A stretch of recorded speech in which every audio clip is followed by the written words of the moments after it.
Hello everyone. In today's session, I'd like to share a story that has left me with many reflections recently. I had the opportunity to accompany a delegation from the Australian government to visit a community of Indigenous Australians. They have been living on the Australian continent for an incredibly long time.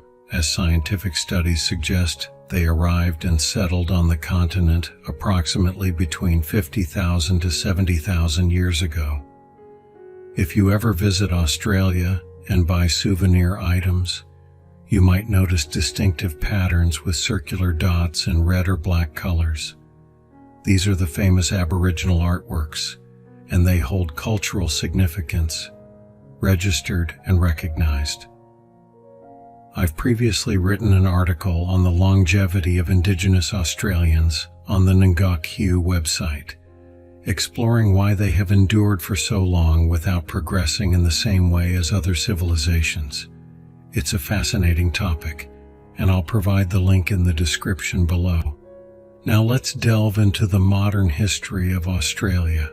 When the British first discovered the Australian continent during their explorations, the initial interactions were far from positive for the Indigenous people. There were instances of violence, policies detrimental to the original inhabitants, and a dark chapter known as the Stolen Generations, where Indigenous children were forcibly taken from their families. This story is vividly depicted in movies like Australia. However, as Australia evolved into a more humane and compassionate society, the government began implementing policies to reconcile with the Indigenous population. In the early 2000s, the Australian government officially apologized for past wrongs and introduced favorable policies aimed at supporting Indigenous communities. However, the unintended consequence of these well-intentioned support programs is the current dilemma the Australian government faces. Some Indigenous communities, despite living in a peaceful country and receiving extensive government support, grapple with alarming rates of crime and domestic violence. It seems counterintuitive, as one would assume a tranquil environment with government assistance would lead to a fulfilling life. Yet, when I visited these areas, there was an overwhelming sense of heaviness, described as an aura of darkness. Statistics indicate high rates of crime and domestic violence in these regions. The root cause lies in the lack of purpose and challenges. Imagine a life where you are born without worries, no need for education or profession, and no aspirations. Every day feels monotonous, with no sense of direction or purpose. While this may sound appealing for a short period, living with such feelings for an extended time becomes dreadful.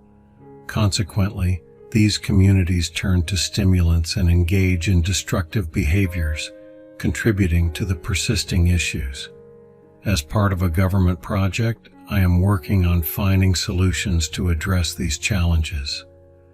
I hope to share more about these projects in the future. Through these stories, I aim to offer a different perspective, that the challenges and exhaustion we face in our daily lives contribute to making life interesting and worth living. This is something the Indigenous Australians are currently missing. In conclusion, I share this story to provoke thoughts about the exhaustion we encounter in our lives. Sometimes, amidst the struggles of education, career, and health, we may wish for someone to support us and alleviate the burdens. However, the essence of life lies in overcoming these challenges, moving from one goal to another, and finding fulfillment in the process, something the Indigenous Australians currently lack. If you find these short stories helpful, I encourage you to subscribe to the channel for more. Additionally, I share content on various platforms such as Spotify and soon on Google Podcast and Apple Podcast, making it convenient for you to follow future episodes. I'm also planning to include illustrations in upcoming sessions for better understanding. However, watching on YouTube remains the easiest way to follow. Feel free to subscribe and hit the notification bell to stay updated on new content. Thank you for joining me today, and I look forward to meeting you in the next episodes.